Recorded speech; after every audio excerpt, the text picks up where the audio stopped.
террористы приходят и уходят, а демократия будет всегда. Свобода слова, она все-таки в России обретает какой-то новый смысл. Здесь, видимо, отпечаток накладывает разница в возрасте. Аргентинское будущее. Ты в нашей России качаешь нефть. I am from Russia. В ближайшие десятилетия случится война за передел территорий. Я, например, как предприниматель хочу, чтобы было больше предпринимателей. Это, наверное, немножко мягче, чем это происходит сейчас в России. Амнистию капиталов чиновников.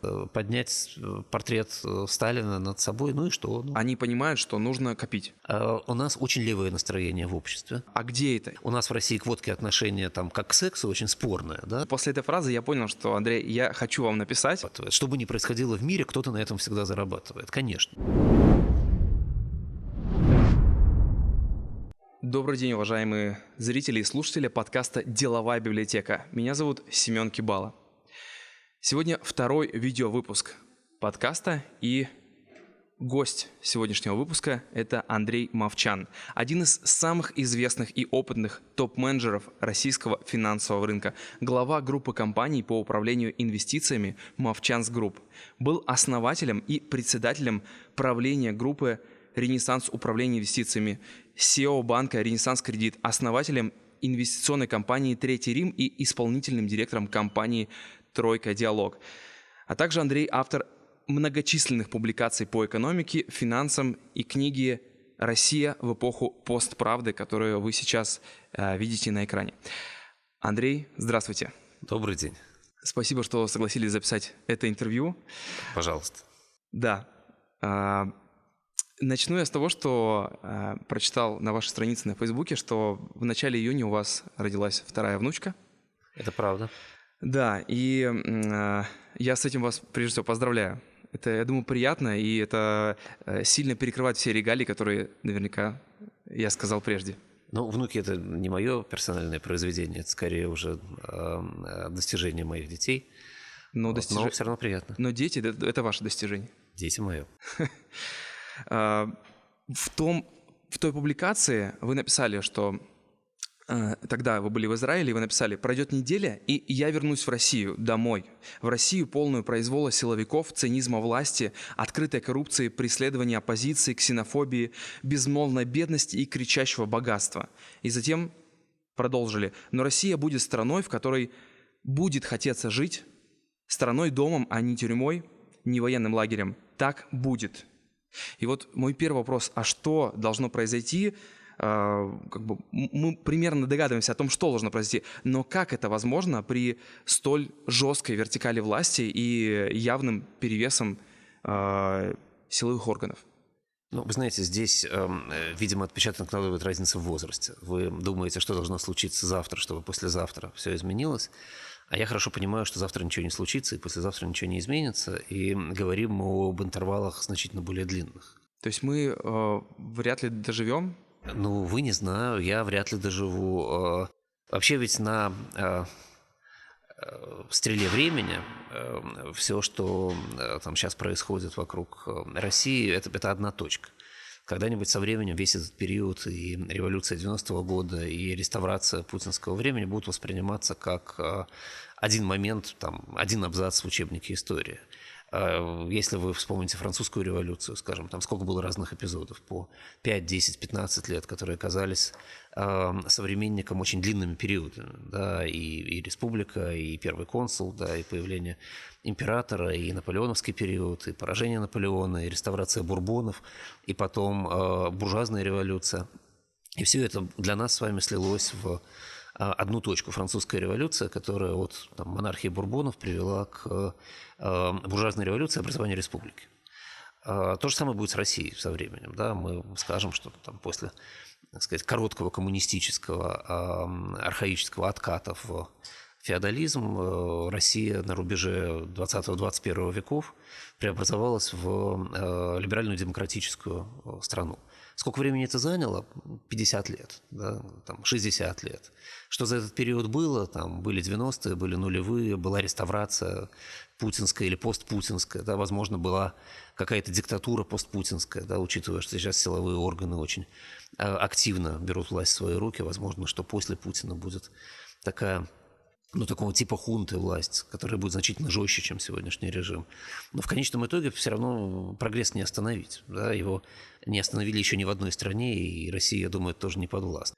В одной книге Ицхака Адизиса, я помню, он говорил как раз про Путина, у него был абзац, и он говорил, что он просто в таком капкане, он в западне, оттуда нет выхода. То есть в любом случае эта пирамидка, башенка, она когда-то рухнет. Вот как вы считаете, как она качнется, что произойдет? Вы знаете, сценариев же очень много. Опять же, все, что мы можем делать, это мы можем смотреть на мир и говорить, вот было так, в другом месте было так, а вполне возможно в России будет по-другому, и мы не знаем как. Но классические сценарии изменений в такой ситуации при мягких диктатурах, да, в России мягкая диктатура сейчас, более-менее точно можно это сказать, их всего несколько.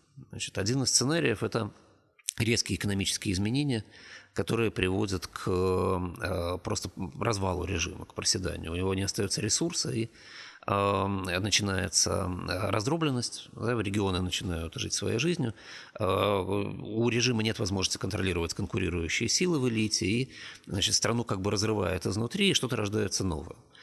Не очень похоже, что это может быть скоро в России, поскольку нефть достаточно дорогая, $500 billion в резервах, то есть в этом смысле у режима есть ресурсы. Какая-то дворцовая интрига, дворцовый переворот, когда элита... Кто-то из своих? Да, узкий круг элиты становится так или иначе недоволен статусом кво, и у них достаточно ресурсов для того, чтобы его пересмотреть. Военный переворот? Силовой, например. Да? Если силовики в какой-то момент будут недовольны тем, что этих либералов еще терпят. Силовики, это там должен быть какой-то лидер явно. Не обязательно. Иногда это группа. Лидер формируется в процессе. Лидер может быть номинальным исполнительным. Или может какой-то олигарх просто с мозгами будет контролировать. Олигархов у нас уже нет в стране, у нас есть чиновники при бизнесе, фактически. Вот. Нет, здесь мы очень долго смотрели на Россию в удивлении, да, почему в мягких диктатурах обычно, в мягких авторитарных режимах обычно, там, скажем, в армии или там спецподразделения, да, или специальные там разведки, да, или контрразведки контролируют страну, а в России этого нет. Был такой период. Сейчас это заканчивается. Понятно, что силовые органы страну контролируют все больше. И да, в какой-то момент они могут решить, что руководство страны недостаточно последовательно в своем курсе, так или иначе взять власть в свои руки и преобразовать этот режим в жесткий. Да, это там один из сценариев еще. Какие еще могут быть сценарии? Что насчет системной оппозиции? Она как-то может... Просто, извините, что перебил, в вашей книге вы пишете о том, что они добиваются свободных выборов, коррупция как главный конек. На самом деле вы пишете, что это то же самое, что коррупцию убирать, то же самое, что сбивать температуру у больного. И добившись свободных выборов, возможно, народ... Он уже привык к этому авторитарному ведению нашей страны вперед, и он просто легально выберет того же человека, тот же политический курс. Понимаете, выборы – это во многом инструмент фиксации статуса кво. Да? Ведь что такое выборы? Выборы – это просто способ узнать, что на самом деле происходит в стране. А оно происходит и без всяких выборов. Если у вас есть лидер, которого поддерживает страна, то его и так поддерживают. Если у вас такого лидера нет, то выборы представляют из себя инструмент более-менее случайного назначения следующего руководителя или следующей партии, которая будет руководить. В западных странах выборы нужны потому, что там в основу положена сменяемость власти. А там вопрос стоит не какая власть лучше, а вопрос стоит, как быстро мы можем менять власть для того, чтобы исправлять ошибки. И тогда, да, вы там периодически должны выбирать, как только количество ошибок накапливается, это видно населению, власть меняется. То, что сейчас происходит в Великобритании, например, да, прямо на глазах процесс идет. В стране, в которой нет реальной конкуренции за власть, как в России, выборы просто будут фиксировать там, тот статус-кво, который создает пропаганда и силовые органы. Да, поэтому у нас выборы не очень сильно помогут. Если сейчас провести выборы, то, в общем, наверное, Путин на самых честных выборах выигрывает эти выборы. Он просто для надежности фиксирует. Как нет? Почему? Институты же какие-то есть, они же как-то должны работать. Там. Путин не тот человек, который согласился бы отменить институты. Он скорее готов на импровизации вокруг имитации институциональной деятельности. Ему важно, чтобы институты работали и приносили тот результат, который он хочет видеть. Фактически это то, что сейчас и происходит. Вот. Какие еще сценарии могут быть? Теоретически вся эта система может просто амортизироваться постепенно. Мы такое тоже видели в разных странах, когда там, стареет элита, которая контролирует власть сейчас, она может становиться все менее и менее сфокусированной. Интерес к сохранению того, что накоплено и создано, может повышаться, а интерес к продолжению снижаться. И постепенно власть как бы остается на дороге, она становится мало кому интересна из элиты. Появляются новые люди, которые так или иначе заполняют лакуны в этой власти. И очень часто это сопровождается действительно демократизацией, потому что новых людей много, и разные совсем интересы они представляют, разные кланы, разные группы, разные представления, и формируется такая многопартийная система. Да, еще один вариант, последний, наверное, из нам известных, это вариант левого переворота, который для России, наверное, самый опасный в долгосрочной перспективе. У нас очень левое настроение в обществе. Если посмотреть уровень поддержки левых партий, действительно, то он очень высок. И по мере того, как ситуация экономическая становится хуже, поддержка левых партий будет расти, и в какой-то момент те же коммунисты вместе с либеральными демократами могут начать предъявлять ультиматумы просто. Начать требовать полевения, и не обязательно этот переворот случится со сменой фамилий. Вполне возможно, что те же самые люди в Кремле будут вынуждены вести себя значительно более по-левому, а потом, естественно, они будут сменены, потому что это не их натуральная политика, она не дает им возможности поддержать свой статус-кво, и возникнут какие-то левые лидеры, левые популисты, которые получат власть. Да, тогда это такой, скорее, венесуэльский сценарий. Да, вы говорили еще также про аргентинское будущее, когда лидеры просто сменяются, но по факту они борются за власть и как бы доминирование, и вовсе не ради развития страны. Аргентинское будущее – это будущее фактически без изменения ситуации, поэтому я его не упоминал. Мы очень похожи на Аргентину времен, скажем, Хуана Перона. Да, фактически Хуан Перон тоже был очень популярным лидером, который управлял страной методом мягкой диктатуры. Делал он это очень много лет.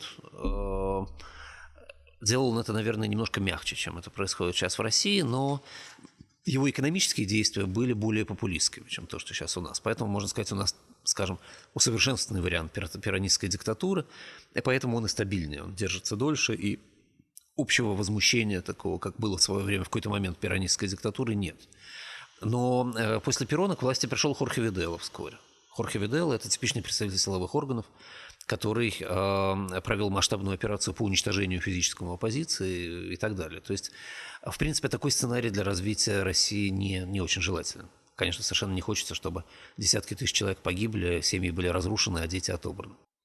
Ну да, сейчас действительно наращивается какой-то военный потенциал, и может это связано с тем, что сам человек, который стоит во главе нашей страны, он из силовых структур, и я, например, как предприниматель хочу, чтобы было больше предпринимателей. Мне нравится общаться в том числе с предпринимателями, и может Владимир Путин, он как бы и их увеличивает количество и численность, и придает столько значимости. Вот мы подняли престиж военной службы, военный там, военный здесь. Это все из-за его таких игр взрослых. Понимаете, здесь два совершенно разных вопроса. Значит, вопрос о том, как мыслит товарищ Путин. Да? Как в свое время, если вы помните, когда Ху Цзинтао пришел к власти в Китае, то Financial Times вышла с огромной статьей с заголовком «Who is Mr. Who?». Вот, значит, «Who is Mr. Putin?», да, как он думает. Судя по всему, действительно, он, как любой нормальный человек, использует свой опыт и свои знания. Его опыт и его знания, он выходец из высшей школы КГБ и из института КГБ в широком смысле слова. Его школа и его знания говорят о том, что ситуация должна находиться под вертикальным контролем для того, чтобы быть управляемой и для того, чтобы идти туда, куда нужно. Он, этот вертикальный контроль построен, реализуется этот контроль через систему силовых органов и через контролируемость всех ветвей власти. Предпринимателям в этом просто нет места, потому что это независимый капитал. Независимый капитал имеет потенциальную возможность финансировать и оппозицию, и другие течения, и лоббировать свои интересы, и это выходит из-под контроля, поэтому это неинтересно. Это как бы с одной стороны. Да? А с другой стороны, то, что вы говорите, что значит, там много денег тратится на вооружение, на армию, и престиж армии и так далее. Армия же в современном мире – это прежде всего огромный социальный институт, который позволяет миллионам людей давать работу, перераспределять деньги, контролировать людей, которых иначе контролировать очень тяжело. Ну, представляете, да, там молодые люди, 18-20 лет. Да? Вообще говоря, призыв на военную службу – это лучший способ их нейтрализовать в это самое опасное время. Потому что есть приказ, вы должны слушаться. Ну, как бы вместо того, чтобы там бросать бутылки с зажигательной смесью или там митинговать и так далее, что свойственно молодым. Да. Да, эти люди ходят строем, там, в форме, научаются подчиняться приказам, это дисциплина. В Советском Союзе во многом обязательный призыв на военную службу, а во времена Устинова там студентов даже призывали на эту военную службу, был оправдан тем, что это дисциплинирование, нейтрализация самого опасного, самой опасной группы жителей страны на какое-то время, и это привитие навыков для того, чтобы потом быть там хорошим советским гражданином, слушаться начальства, хорошо себя вести и так далее. А в России еще это плюс там 5,5 миллионов человек, которые зарабатывают деньги на военно-промышленном комплексе, и, ну, попробуйте это обрезать, да, и куда вы их денете? Что там, у нас охранников и так море, да, больше их не сделаешь.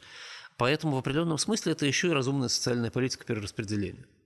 Вы в книге также упоминали о том, что все новейшее оборудование, которым пестрит Первый канал и остальные, а про телеканал «Звезда» я вообще молчу. Я когда однажды увидел, я был шокирован, как я ждал у Зубнова, и там играла передача как раз «Военная тайна», и вот наши танки вот самые лучшие, а вот американцев и украинцев, посмотрите, все ломается. Как бы вообще у украинцев нет своих танков.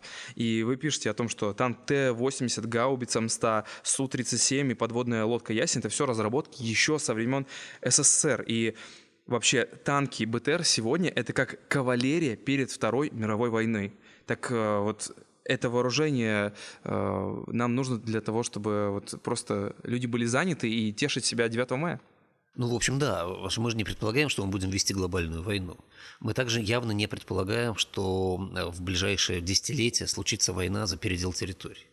Ну, мир сейчас по-другому устроен. Сейчас территория делится экономически, и эффектные войны ведутся на экономических полях сражений, а не на реальных военных. Там Америка со своим почти триллионным военным бюджетом может позволить себе какие-то операции далеко от своих берегов, и то потому, что она окружена океанами, ей легко перебрасывать войска по морю.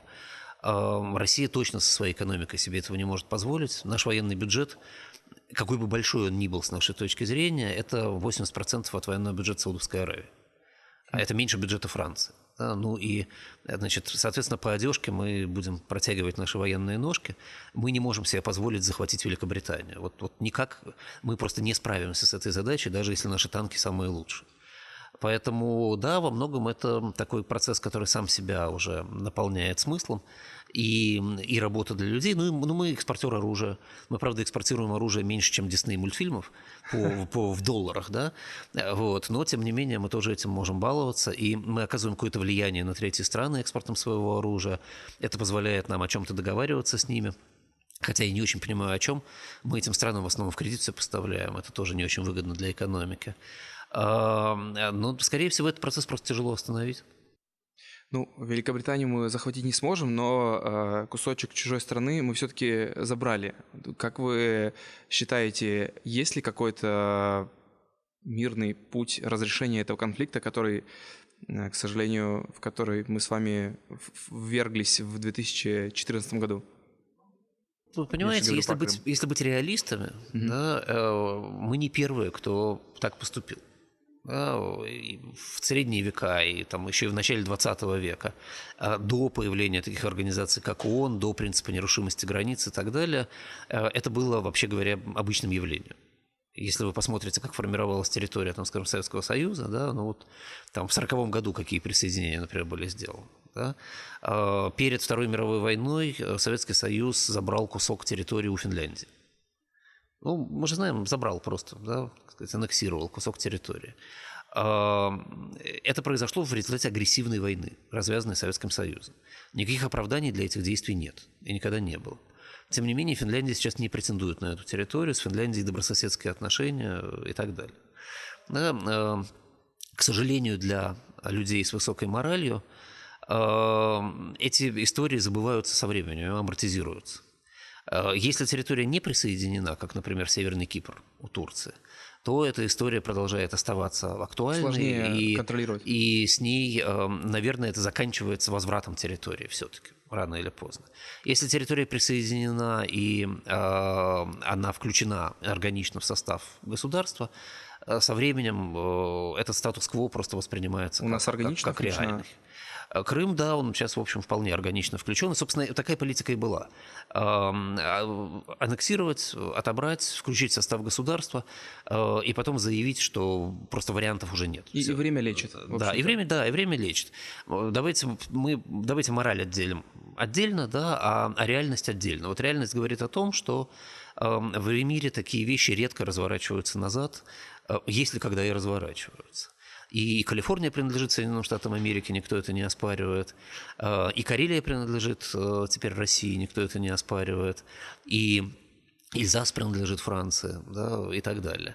Поэтому, скорее всего, с большой вероятностью Крым действительно долгосрочно будет относиться к России. С другой стороны, вы же понимаете, что границы, вообще говоря, меняются в мире. И границы России будут меняться со временем. Например, Курилы там же идут до сих пор? Ну, да, но вот видите, они как идут, да, никто никому ничего не отдает. Но Россия меняла свои границы за последние 200 лет раз 10. И меняла очень существенно. И в ближайшие 100 она наверняка тоже будет менять свои границы. Очень существенно. Причем неизвестно как. Может быть, уменьшаться, а может быть, увеличиваться. Поэтому говорить о том, а вот что с этим будет, вообще бессмысленно. А мы не знаем. А может быть, Россия и Украина объединятся в одно государство. А может быть, Краснодарский край станет независимым. Да? Мы не можем ничего утверждать. Вот об этой величественности и лидерстве России, про которую нам говорят, и вы тоже задевали это в книге, у меня была похожая ситуация, как вы описываете. Я был в Австралии и должен был из такого мини-студенческого лагеря отправиться на остров, и там были люди со всего света. И среди них был австралиец, Австралия, мы что-то знаем о них, они что-то знают о нас. И он говорит, откуда ты? Я говорю, I am from Russia. Он говорит, да, а где это? И я думаю, как? То есть мы настолько убеждены в том, что это же самая большая страна, самое огромное пятно на карте, но есть люди, и я уверен, что их десятки, сотни, может, миллионы, которые совершенно не знают. То есть это лидерство, и на самом деле значимость этой территории, она не такая высокая, как нам подают ее. Ну, конечно, у меня был смешной эпизод. Я летел из Йоханнесбурга через Лондон в Москву, и темнокожая девочка на ресепшн, там на стойке регистрации меня спрашивает, what's your final destination? Я говорю, Moscow, Moscow, Russia. Она, значит, смотрит на билет, там билет через Лондон, и говорит, I need to consult with the manager whether you need visa for that. Держа в руке мой русский паспорт. Вот. То есть для нее Москва, Россия, русский паспорт – вещь ни с чем не ассоциирующаяся вообще. A country. И это ЮАР, это как бы такая европезированная еще страна. Это ЮАР, и это British Airways Staff, да, то есть это люди образованные. Вот. Поэтому, да, конечно, естественно, люди живут своей жизнью. Более того, я вам скажу, значит, что Россия для мира? Вот если вы проведете опрос, я же разговариваю с кучей людей, да, которые хорошо знают, где находится Россия. И, в общем, историю знают и так далее. Значит, что Россия для мира? Россия для мира – это там, Циолковский, Толстой. Большой театр. Достоевский еще. Достоевский. Большой театр, Пушкин, Лермонтов, Ландау, Капица, Пастернак, Бродский, Дягилев, там, Тайга, Белый медведь. Балалайка. Ну вот там икра, водка. Да, там водка, балалайка. Причем к водке, у нас в России к водке отношение там как к сексу очень спорное, да, а в мире оно абсолютно бесспорное. Водка – это круто, это что-то здорово, там выпить там 50 грамм водки. Вот.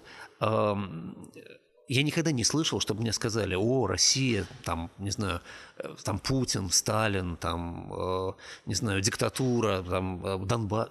Нет, люди об этом не думают. Так же, как люди никогда, когда ты говоришь Англия, что такое Англия, да, никто не скажет, о, Англия – это концлагеря в Африке. Да? Ну, никто об этом не думает. Да, Англия – это там королева, не знаю, там, да. Принц Чарльз, Англия – это там… Кто еще, да, там Диккенс, Шекспир, конечно, да, там это реформация, Кромвель, да, ну, Россия лучше в глазах мировой общественности, чем нам может показаться.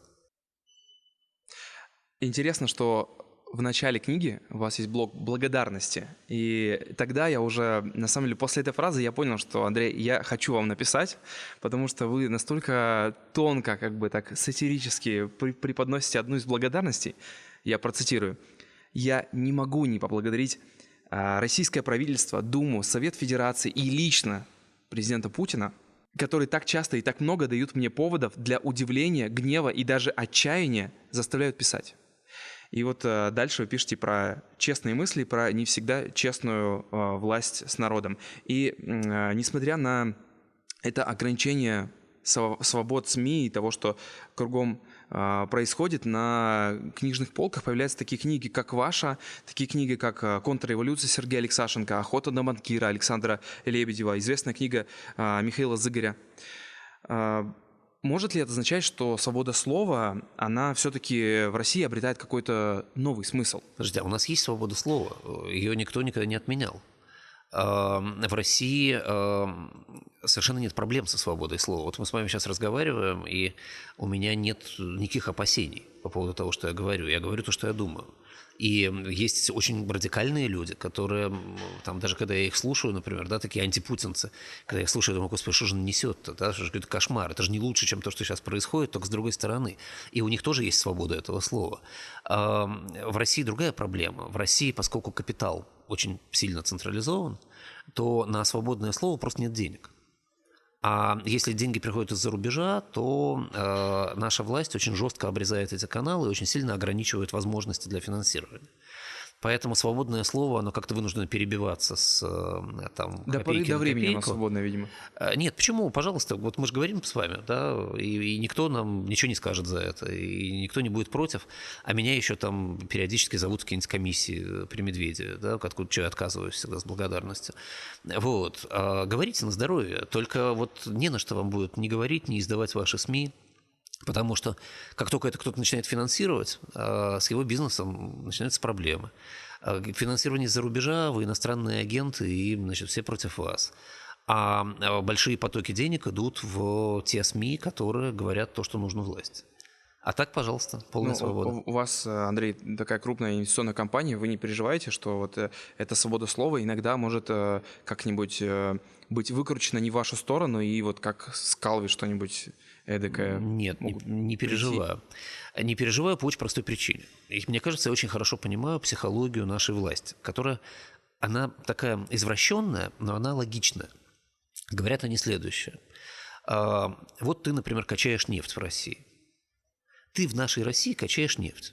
Мы тебе позволили качать нефть. И ты же финансируешь оппозиционные СМИ одновременно. Он же обалдел совсем. Что за такая дурацкая неблагодарность? Да?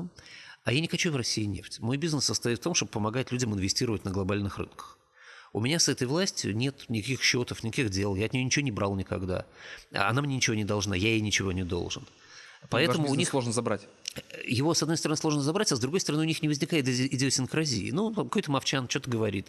Он с чем-то не согласен, иногда даже говорит разумные вещи. Можно иногда даже что-то услышать, да, и там что-то изменить. И вообще, как бы, ну, говорит, его там 10 фриков слушают, бизнес его с Россией не связан, у нас он ничего не берет, налоги платят, да, и их даже можно понять. Я считаю эту логику чудовищной, но она мне понятна. А вот если бы я там, не знаю, построил завод здесь и продавал что-нибудь людям, то они бы сказали: ты что, мужик, мы тебе завод разрешили построить, ты нас благодарить должен за это, а ты вот такой на нашей же территории, в нашей квартире, можно сказать, на нас же и ругаешься. И тогда, да, это уже все серьезно. В России действительно есть такой культ и централизация по поводу нефти и газа. И вот мой следующий вопрос будет об этом. В книге вы приводите статистику, что в 1999 году доля доходов от экспорта нефти составляла 18%, а в 2014 уже превышала 50%. И, как мы помним, курс рубля упал в 2 раза, и цены поднялись. Стоит ли ждать очередной встряски при снижении цены на нефть, или страна все-таки имеет какие-то столпы, на которых она держится? Ну, у нас, как обычно, происходит. Когда очень сильно падает цена на нефть, у нас сильно падает экспорт и выручка валюты, а поскольку мы экспортозависимы сильно, мы обеспечиваем по там, разным позициям от 30 до 100% нашего потребления экспорт. то мы тут же начинаем испытывать дефицит этой валюты, и у нас тут же начинаются экономические проблемы. И поэтому государство в том числе так параноидально копит резервы. У нас сейчас сколько, $500 триллиона резервов, это много. Это то есть, позволит несмотря на нам... то, что кто-то себе уводит в карманы, в офшоры, все равно они понимают, что нужно копить. Ну, смотрите, значит, центральная власть, как институт, ничего в карманы и офшоры в общем не уводит. Там есть такой мейнстрим, в рамках которого собираются резервы, формируются подушки денег и так далее. Резервы эти большие. Вокруг власти, конечно, очень большая клиентела, которая власти, с одной стороны, нужна, потому что она ее поддерживает, а с другой стороны, она должна что-то получать за свою поддержку.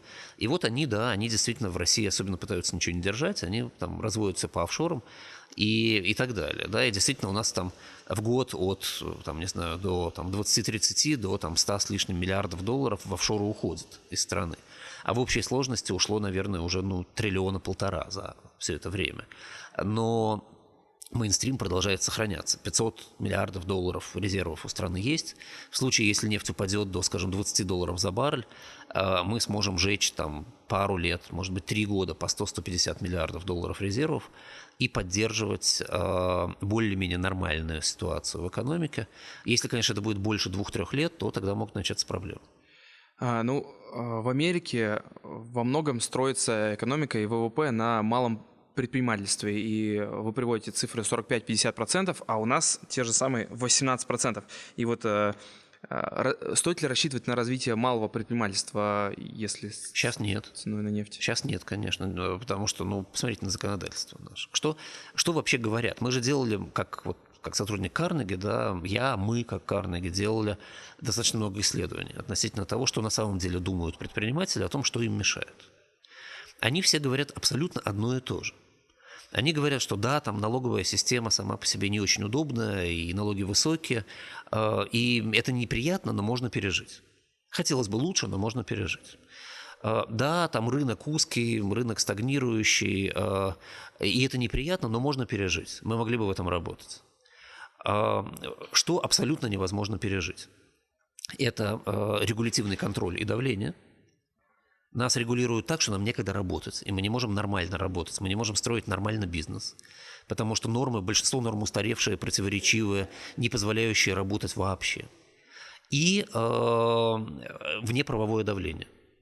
Давление силовых структур, бандитов и силовых структур вместе, там уже не разберешь кто, давление местных администраций, требования от отдать часть бизнеса до отдать весь бизнес, посадки, конкуренция с помощью уголовных дел, волюнтаризм в трактовке налоговых законов и сами законы, написанные так, что их понять можно как угодно, и даже там, где их понять можно только одним и тем же способом, полное отсутствие содействия судебной системы в борьбе с государственными органами.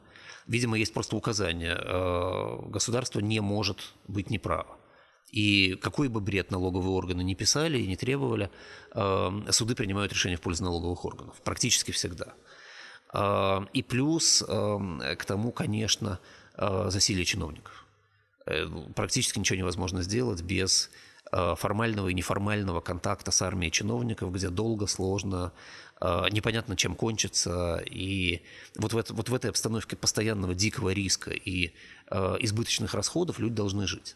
Кто-то на это готов, особенно те, кто более ковбой по натуре и у кого большие доходы, или кто-то, кто занимает нишу, в которой не придраться, она не лицензируемая, она без активов больших, там очень быстрый цикл, там очень мало денег можно задействовать, да, но таких бизнесов очень мало.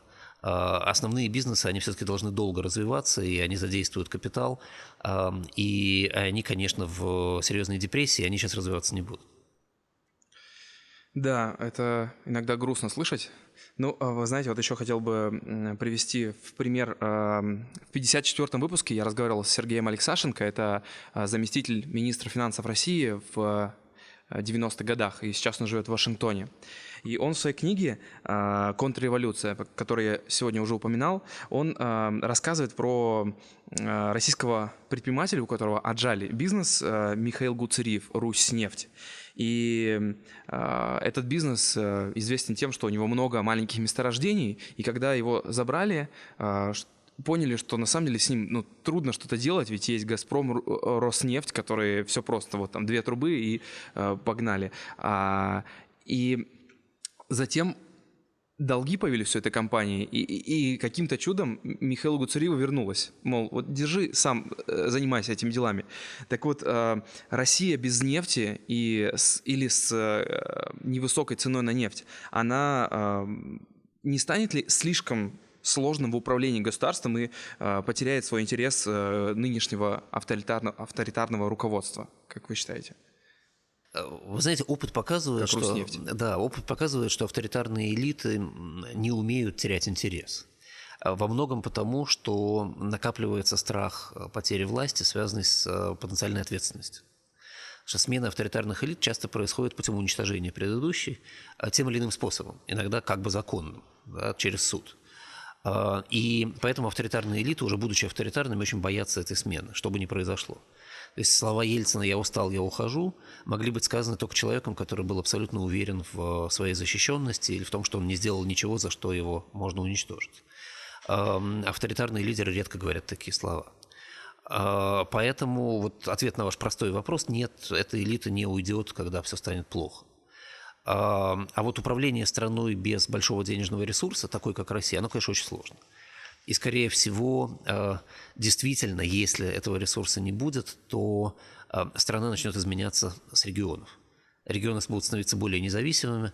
Сейчас уже во многих регионах есть инфраструктура для того, чтобы быть самодостаточными.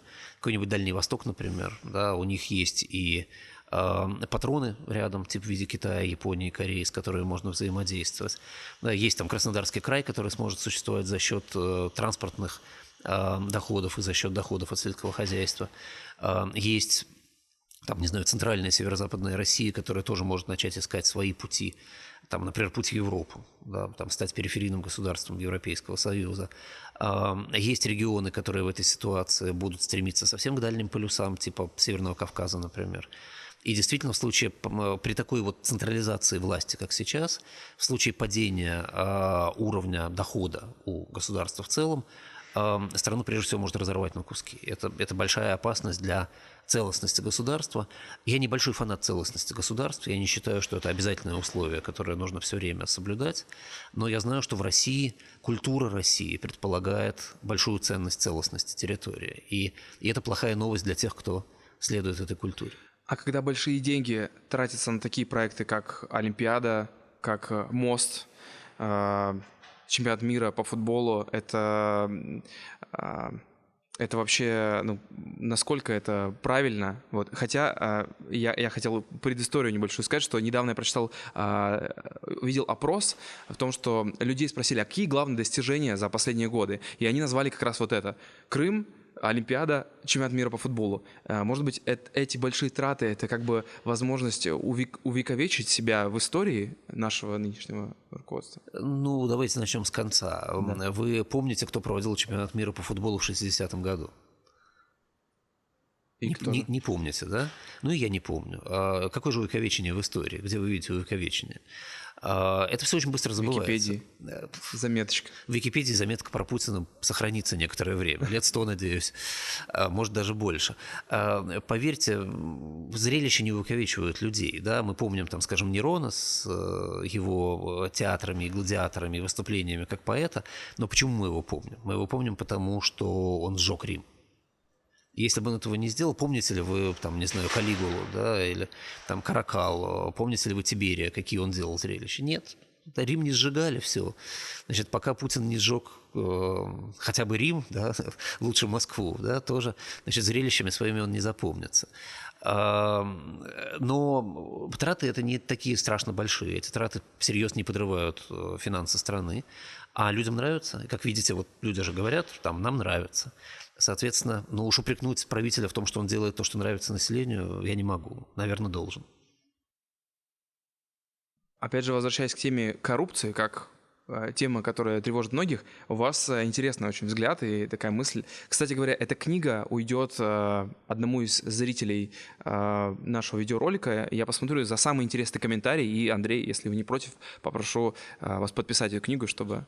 Да, и также поощрительным призом будет моя книга «Охотник за идеями». для второго по значимости комментария. Да, вот в той самой книге «Россия в эпоху постправды» вы написали, что борьбу с коррупцией вообще лучше заменить на прямо противоположное – амнистию капиталов чиновников. Расскажите подробнее, как это работает. То есть мы публично объявим то, что нечестно присвоенные средства остаются в руках их обладателей. Так? Ну, давайте начнем просто с конструкции. Что такое коррупция вообще? Да, это же мы же живем не в мифическом государстве из художественного фильма детского, да, где есть злой король и злые люди, которые просто отбирают деньги у добрых людей. Значит, если бы злой король и злые люди просто отбирали деньги у добрых людей, добрые люди восстали бы и свергли бы злого короля и злых людей. Да? Для того, чтобы этого не произошло, конструкция, механизм экономический должен поддерживать такой процесс перераспределения. Коррупция – это интегральная часть экономики. Если вы уже построили экономику, которая держится на коррупции, в которой для того, чтобы создать предприятие, нужно дать взятку, для того, чтобы получить разрешение, дать взятку, там, я очень упрощаю, да? Для того, чтобы там, построить завод, дать взятку, для того, чтобы вывести за рубеж свою продукцию, дать взятку, то если в один прекрасный момент архангел Гавриил спускается с небес и делает так, что люди не могут дать или взять взятку, рука отсыхает, да? Экономика останавливается. Потому что у вас нет другого механизма определения, кто построит завод, кто вывезет за рубеж продукцию, кто будет поставлять завтраки в школы и так далее. Да? И вот это то, что мы видим сейчас. Да? Частная экономика разрушается, и не в последнюю очередь за счет того, что идет интенсивная борьба с коррупционными методами ее ведения, путем, вообще говоря, замены коррупции не силовой на коррупцию силовую. Да? И опять же, если ваша экономика пронизана коррупцией, то борьба с коррупцией идет только за счет того, что коррупция из одного места перемещается в другое, слева направо. Никакой другой борьбы у вас быть просто не может, потому что так построена экономика. Да? Для того, чтобы коррупции не было, вам нужно дать в этот мир другую систему. Например, систему рыночного самоуправления. Если вы дадите в этот мир систему самоорганизации, там, саморегулируемой организации с большими правами, независимое правосудие, которое хорошо работает, эффективно, законодательство, которое четко определяет права и обязанности, современные стандарты технические и стандарты безопасности, да, в широком смысле этого слова, то коррупция сама будет постепенно уходить, как она ушла из там, Московской госавтоинспекции. Вот вы сейчас едете по улице, да, превышаете скорость. Что было бы там 20 лет назад? Вас остановил бы гаишник и сказал, нехорошо, вы скорость превысили. Вот сюда на сиденье, там 5 тысяч, вот сюда на сиденье положите, пожалуйста. А то, значит, права отберем. Или там штраф, а штраф вы должны ехать платить, вернуться ко мне, показать бумажку. И все бы положили на сиденье, потому что никто не будет заморачиваться. Сейчас вам штраф приходит по почте, месяц на оплату, 50% скидка, если быстро. Никакой гаишник не остановит вас на улице и не возьмет с вас взятку. Где остались взятки на дороге? Вождение в пьяном виде. Почему? Потому что там отбирают права. Потому что заплатить там важнее. Да? И с этим очень сложно что-то сделать, потому что я не понимаю, как переделать систему наказаний за вождение в пьяном виде, чтобы не было выгодно заплатить гаишнику. Это вот останется ниша для коррупции, окей. То же самое можно сделать во всей экономике. Не надо никакой борьбы, не надо выявлять коррупционеров. Так же, как не надо было выявлять работников ГАИ. Зачем? Просто систему поменяли, и все, она сама ушла. Дальше. Значит, с точки зрения того, что уже сейчас накоплено. Значит, потихоньку сажать этих людей – занятие неблагодарное. Потому что вы фактически теряете базу инвесторов. Они будут уводить эти деньги за рубеж, бежать. Уже сколько из России убежало людей с деньгами? Что, вы хотите там к этим 1,5 триллионам сегодня еще триллион добавить, который уйдет из России? Зачем? Что будет дальше? Да? Почему эти люди не могут использоваться нами под конец сейчас? Да? Так они убегут, будут жить в Англии или в Бразилии, а так они будут жить в России. Может, даже и хуже, чем жили бы в Англии. Но инвестировать сюда, обратно в нашу экономику. Пусть инвестируют, бог с ними. Если они плохие предприниматели, они все равно потеряют этот капитал. Если они хорошие предприниматели, дай бог. Состояния во всех странах выросли похожим образом. И какую систему найти привлечения обратно тех людей, которые уехали, чтобы они же, если они будут не при власти уже, то они будут захотят реинвестировать эти накопленные деньги, возможно, конечно, в российскую экономику. Поэтому я, честно говоря, считаю, что необходимо провести совершенно конкретного вида амнистию. Необходимо объявить амнистию по экономическим преступлениям, не по уголовным, не за убийство, конечно, да, по экономическим преступлениям тем, кто пожизненно откажется занимать какие-либо выборные или назначаемые должности в государстве. Хочешь амнистию, ты больше никогда не будешь чиновником или не избираться. Да. Ты отстранен от власти, ты не влияешь Хороший на нашу подход. власть, но, пожалуйста, инвестируй в Россию свои деньги на здоровье. Можно, кстати, дополнить эту амнистию еще обязанностью на 10 лет инвестировать в Россию. Давай, Под развивай контроль страну. какому-нибудь другому Не надо никакого органу. контроля, просто в России инвестируй и все. Пожалуйста, вот ты приноси нам справку каждый год, что вот твои деньги инвестированы в Россию, они не выведены из страны. Да, и все, и налогов даже с них брать не надо. Нам не нужны налоги, нам нужна экономика. Я думаю, что это поработало и хорошо привело бы к хорошей смене власти, кстати говоря. И про смену власти. Вот Америка рискнула, и на замену такому элитарному чиновнику, там, Хиллари Клинтон, они избрали не совсем бизнесмена с сомнительной репутацией, Дональда Трампа. И страна при этом не рухнула. И у вас цитата из книги. «Я хотел бы из любопытства не отказаться бы дожить до того момента, когда россияне сделают аналогичный выбор. И даже не так важно, кто будет во главе. Это эпатажный бизнесмен, который занимается гольфом или велоспортом. И если я правильно понял, вы как бы так намекаете аккуратно на Олега Тинькова. Я не имею права никого рекламировать в эфире, как вы понимаете. Это нечестно будет. То есть мы не сможем обсудить, что было бы, если бы Тиньков был во главе России, если представить, что будет. Я понятия не имею, что было бы, если бы Олег Тиньков был во главе России. Я просто абсолютно убежден, что во главе сегодняшней России самым эффективным человеком, который мог быть во главе, мог быть бизнесмен. Причем бизнесмен не привластный сейчас, который получил от власти бизнес и как-то с ним, значит, ковыряется и получает доходы, а бизнесмен, который свой бизнес построил.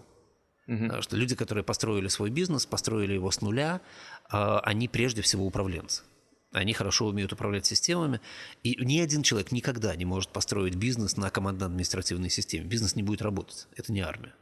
Чтобы бизнес работал, вы должны дать возможность рынку функционировать, вы должны дать возможность людям иметь натуральные мотивации и инициативы, вы должны уметь строить мотивацию для менеджмента, так, чтобы он у вас не воровал, так, чтобы он работал на компанию и так далее. Это все нужно в государстве. Поэтому, да, крупный бизнесмен, построивший свой бизнес не на ресурсе, не на государстве, а на своем уме, на идеях, на культуре, которую он в этом бизнесе создал, и на поддержке менеджмента, могут быть отличным президентом. По сути, государство – это большой бизнес. По сути, государство – это большой бизнес, да, это огромная корпорация. Тоже управленцев, топ-менеджеры. Да, ну и если вы спросите бизнесмена, какая его основная забота нормального, это сокращение издержек и сокращение административного аппарата. Если вы посмотрите, что сейчас творится в стране, мы увеличиваем издержки и увеличиваем аппарат чиновников. То есть ровно противоположное действие. Ну, а как вы тогда прокомментируете бизнесмена, который управляет Америкой сейчас? Насколько это... Ну, вы же видите, ВВП американский растет, система достаточно сбалансирована. Он не очень опытен как международный деятель, он совершает ошибки, исправляет ошибки, он учится. В принципе, я думаю, что второй срок, я думаю, что его выберут на второй срок, он второй срок пройдет более эффективно, чем первый, хотя уже достаточно много в первом сроке сделал, на мой взгляд, полезного. Ну, а какое самое главное для вас вот достижение Трампа, что он сделал? Вот про, как, точнее, тогда я сужу вопрос. Стена с Мексикой и запрет, китайские запреты, это положительное, на ваш взгляд, решение? Стены с Мексикой никакой нет. Ну, это большой это разговор про стену с Мексикой, да, и во многом популистский разговор. Он действительно немножко упорядочил процесс миграции из Мексики. И, наверное, это позитивная вещь. Там со всеми издержками, да, со всеми проблемами, которые были по дороге. И, мне кажется, самое большое его достижение в вопросе с Мексикой – это то, как точно в рамках демократического подхода были сработаны все эти вещи. Там что-то отменял Верховный суд, Трамп говорил «окей». Да? Там что-то не пропускал Конгресс, он видоизменял конструкцию. Да? То есть система власти работает… Да, система власти работает ровно, как она должна работать. А не так, как в России. Но они это сколько лет строили? Конечно. Вот. Ситуация с Китаем – это очень долгосрочная история. Они будут бодаться за не очень большие выгоды или невыгоды много лет. Бизнес будет приспосабливаться. Они, конечно, и Китай будет приспосабливаться, и Америка будет приспосабливаться. Они найдут какие-то более хорошие способы взаимодействия со временем. Я думаю, налоговая реформа – самое важное, то, что Трамп сделал. Она действительно разумная, понятная, которая привела к результату. Ну, а у нас вот, в общем-то, в одном из интервью бизнесмен Александр Лебедев, который я тоже уже упоминал, он сказал, что знает, как помочь нашему проекту «Сухой Суперджет», который недавно как бы прославился своим не самым приятным инцидентом в аэропорту, этот самолет. Так вот, Александр, он совместно с государством собирается адаптировать самолеты под VIP-джеты для перевозки частных команд и организаций. А каким вы вообще видите этот проект? Нужен ли он и стоит ли нам гордиться сухим суперджетом? Это же не совсем российская история. Ну, вы знаете, я небольшой специалист в рынке авиационных услуг, поэтому я вряд ли смогу это прокомментировать квалифицированно. Да? Я только думаю, что компания в современном мире, которая производит одну модель самолета, и эта модель еще и рассчитана исключительно на частные перевозки, она не очень успешна.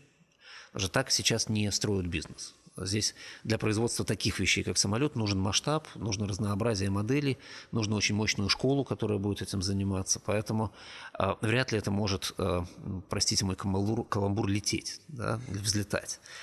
Вот. Проблема Сухого не в том, что самолет не самый лучший. Импортные детали? И не в том, что импортные детали. Не самый лучший самолет можно превратить в самый лучший, доработывая его. Да? Проблема в масштабе.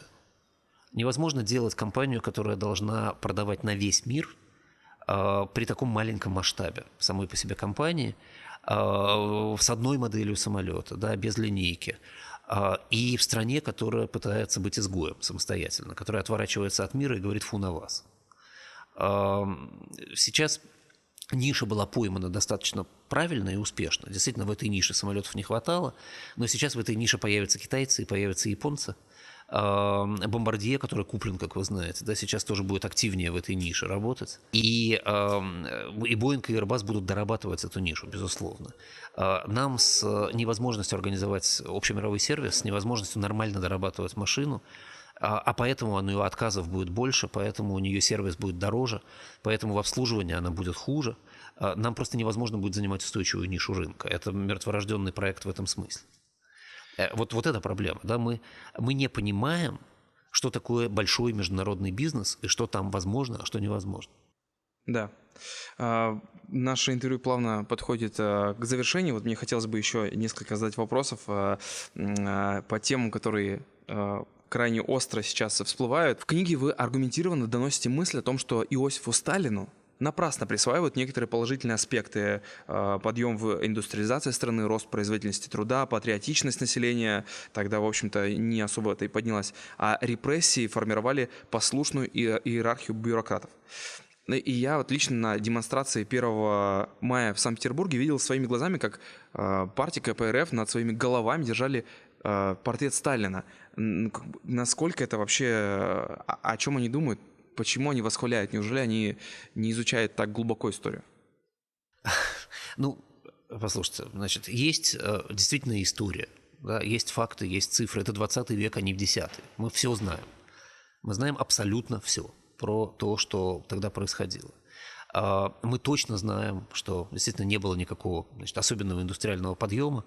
Использованы были старые запасы, рабский труд, иностранные специалисты, и скорость роста экономическая была ниже, чем в сравнимых странах там, за рубежом. Да? Мы точно знаем, что уровень благосостояния рос с крайне низкого до низкого и медленнее, чем в других странах. Мы точно знаем, что начало войны было очень плохо с патриотизмом. И миллионы людей уклонялись от призыва, и миллионы людей перешли на сторону немцев. И тоже сказка про патриотизм советского человека, тоже сказка. И так далее. Да? То есть здесь спорить-то, в общем, не о чем. Другое дело, что количество людей, которые хотят верить в легенды, достаточно большое. И в России есть устойчивая группа из нескольких процентов населения, которым абсолютно все равно, что говорят и что пишут, и какие есть факты. У них есть своя вера в товарища Сталина, и кто-то из них там, сам по себе негодяй и садист, да, и ему нравится то, что происходило. Кто-то человек сильно запутавшийся или сильно боящийся, человек настолько испуганный, что он пытается в силу своего стокгольмского синдрома как-то оправдать то, что было. У кого-то предки были палачами, и ему очень тяжело избавиться от необходимости отрицания того, что происходило. Да? И это часть жизни. Да? Мы от этого никуда не денемся. Мы должны принять, что так в стране есть. Есть легенда, которая не распространяется властями, но и не отрицается активно, что жаль, о том, что вот при Сталине это был порядок. Конечно, никакого порядка не было, даже близко. Был кошмар и с точки зрения преступности реальной. Может, коммунисты лучше хотят что-то взять? Нет, там нечего лучшего брать. Значит, коммунисты пытаются, как популисты настоящие, играть на настроениях. Они знают, что есть некоторый процент людей в стране, кто верит, что при Сталине это был порядок, и некоторый процент населения в стране, кому импонирует ситуация просталинская. А поскольку наше руководство коммунистической партии российской абсолютно уверено, что сталинские времена неповторимы, что такого никогда не будет. Они позволяют. Они с легким сердцем могут поднять этот портрет этого чудовища для того, чтобы заигрывать с плохо образованной или психологически не вполне адекватной аудиторией. Ну, голоса есть голоса. Да, они хотят их получать. И если они всего получают, там, скажем, 15-20% голосов населения, то упускать еще 5% они совершенно не хотят. Это цинично, это бесчестно, но это реальность. Ну и этот красный террор, он как бы так в прошлом остается. Ну да, что-то было, но не так уж и... Ну, для человека, который хочет получить голос того, кому это нравится, поднять портрет Сталина над собой, ну и что? Ну да, это политика. У меня последний вопрос про настоящий террор. Вот вы пишете, теракты – это провокация конфликта, но ни причина и ни следствие. В терактах погибают в 10 раз меньше людей, чем от отравления инфекций. А в Европе в ДТП умирает по 70 человек в день, и как за один теракт в Париже. Так может, мировой террор – это лишь повод для доступа к частным перепискам, чтобы блокировать неугодные порталы, СМИ оппозиционные? Насколько вообще тотальна вот эта сама угроза терроризма, с которой все борются? Вы знаете, я не думаю, что кто-то всерьез использует терроризм для того, чтобы ограничить права и свободы. Я скорее думаю, что уж раз терроризм есть и с ним надо бороться, то самое простое, что умеют делать эти люди, а люди в спецслужбах, они умеют делать только одно – ограничивать.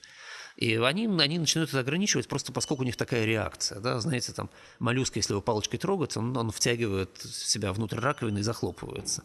Люди в спецслужбах, если что-нибудь возникает, что бы ни возникало на самом деле, они, значит, ограничивают права и свободы в ответ. Хотя в свое время было при Маргарет Тэтчер было знаменательное заседание парламента после терактов в Лондоне, когда некоторые члены парламента стали предлагать, наконец, ввести там, контроль документов на улице, выборочный, да, по необходимости. На что Маргарет Тэтчер сказала замечательную фразу. Она сказала, что террористы приходят и уходят, а демократия будет всегда. Мы не имеем права жертвовать демократией и свободами ради сиюминутных выгод. Да. Вот. И я абсолютно согласен с ней. А еще к тому же оказывается по факту, что это абсолютно бессмысленные меры. Они никак не помогают. Да, эти рамки в метро, везде, в аэропортах, там, посмотреть на людей, скорее нужно обратить внимание на людей, которые проверяют и смотрят. Ну, рамки в метро вообще не работают, да, как мы понимаем, так же, как в торговых центрах у нас ничего не работает, и на вокзалах, просто кто-то заработал на этих рамках. В аэропортах все это работает, ну, и это тоже не может на 100% спасти, но это, по крайней мере, может отпугнуть людей, которые скажут, нет, лучше мы взорвем поезд. При этом вот когда Сапсан, скажем, едет Москва-Петербург, там рамки есть, а когда едет обычный поезд Москва-Петербург, там рамок нет. А спрашивается, собственно, почему террористу не взорвать обычный поезд, да, тогда. Ну, то есть методы борьбы с террором, они вообще не в этой области находятся. Я недавно смотрел фильм, довольно свежий, «Отель Мумбаи», и там как раз про терроризм, террористический акт в Индии. И после этого фильма действительно создалось впечатление опасности, исходящей от мусульман, потому что там они вот именно так... И есть ли прямая связь гнева с исламом, терроризм-ислам, или это просто ищут козла отпущения и пытаются как-то черную метку поставить на религию? Вы знаете, в истории терроризм был самым разным. Был, например, русский революционный терроризм, абсолютно христианский. Был еврейский терроризм в Палестине. Да? До этого были терроризмы там, любых конфессий. Террористические акты были у буддистов, и у индуистов, и где угодно. То есть сказать, что существуют религии, свободные от террористического прошлого, нельзя. Сегодня действительно подавляющее большинство терактов ассоциировано с людьми, исповедующими ислам. Они, правильно сказать так, они считают, что они исповедуют ислам, эти люди, они об этом заявляют. Происходит это не потому, что ислам чем-то отличается от других религий. Происходит это потому, что тот кошмар, который создало противостояние уходящих колониальных империй и Советского Союза в 20 веке, развернулся на территории, занятой исламскими государствами. Если бы он развернулся на территории, занятой христианскими государствами, полагаю, был бы тот же самый с христианским терроризмом. Да, надо понимать, что такое вообще терроризм в Европе, например. Да? Это мелкие искры от того огромного пламени, которое полыхает на Ближнем Востоке. И сказать, что бывают костры без искр, нельзя. Да? Эти искры долетать будут, пока это пламя полыхает. Пока что крупные державы его только подогревают. До революции в России последней эти державы подогревали его друг против друга. Сейчас они подогревают его своими идиотскими действиями на этой территории. А кто-то еще зарабатывает при этом? Кто-то всегда зарабатывает. Что бы ни происходило в мире, кто-то на этом всегда зарабатывает, конечно. Мы знаем, что и в России теперь научились на этих вещах зарабатывать. Есть частные военные компании, есть поставки оружия в эти страны, есть поддержка людоедских режимов ради преференций и так далее. И не только мы это делаем, это делают другие страны тоже. Значит, терроризм – это следствие, прежде всего, чудовищного цинизма крупных стран, крупных держав, который проявляется очень разными способами. Поддержка Палестины против Израиля. Да, чудовищно циничное глобальное мероприятие, которое связано тоже с большим количеством зарабатывания, в частности. Поддержка режимов в Африке. Та же самая война в Сирии, да, пожалуйста, вот вам столкновение, которое вызвало волну терроризма, естественно, да, но это следствие не ислама и не мусульманских действий. Это следствие действий христианнейших держав. Андрей, очень интересная беседа. Я бы мог спрашивать вас и дальше, но я понимаю, что у вас очень много дел. И в заключение я бы хотел, чтобы вы обратились к нашим слушателям и сказали какой-то добрый посыл. Вот что вы считаете нужным? Что я считаю нужным сказать слушателям? Не знаю, желаю слушателям, безусловно, всего самого хорошего. Надо помнить, что человек – это не часть страны. Человек – это личность. Страна – это сервисная функция. Страна – это система, которая, как магазин, как туалет, как автомобиль, должна обслуживать человека. Не надо смотреть на страну как на что-то, что вас ограничивает или заставляет вас быть не тем, кем вы хотите, или заставляет вас жить хуже. Мы очень быстро двигаемся в эпоху, когда люди перестанут быть заложниками или гражданами стран, станут глобально мобильными в основной своей массе, станут свободными, станут космополитичными. Чем раньше вы сможете в себе это обнаружить и развить, тем ближе к будущему вы будете, тем более успешными вы будете, и тем в конечном итоге больше для своей страны вы сможете сделать. Да? Ну и получайте удовольствие. В конце концов, мы наконец дожили до времен, когда человек может приносить пользу и получать удовольствие одновременно. Друзья, получайте удовольствие и меняйте наш мир. А сегодня гостем моего подкаста был Андрей Мовчан. Спасибо большое вам, Андрей, что вы согласились записать этот выпуск. Спасибо. Да. Я попрошу вас подписать книгу, чтобы она ушла в добрые руки. Друзья, а все остальные обязательно купите эту книгу, чтобы менять сначала свою жизнь, потом жизнь своего окружения, а потом, возможно, повлиять добрым веянием и на весь мир. Всего доброго. Пока.